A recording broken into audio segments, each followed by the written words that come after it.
ராமநாதபுரம் மாவட்டம் பெருமாள் தேவன்பட்டி பகுதியைச் சேர்ந்தவர் காளிக்குமார்.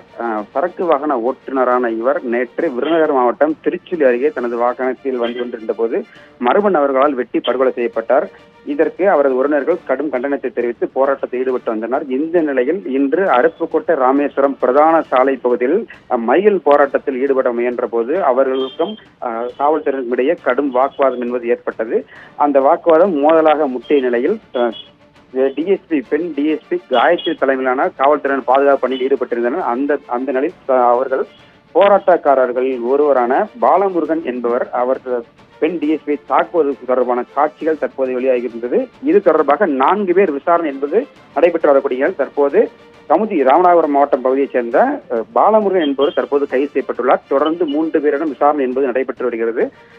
இருந்த போதிலும் 2 மணி நேரத்துக்கு மேலாக நடைபெற்ற இந்த போராட்டத்தில் தொடர்ந்து காரணமாக பதட்டம் என்னும் சூழ்நிலை காணப்படுகிறது. தொடர்ந்து காவல்துறையினர் அப்போதில் குவித்துள்ளனர்.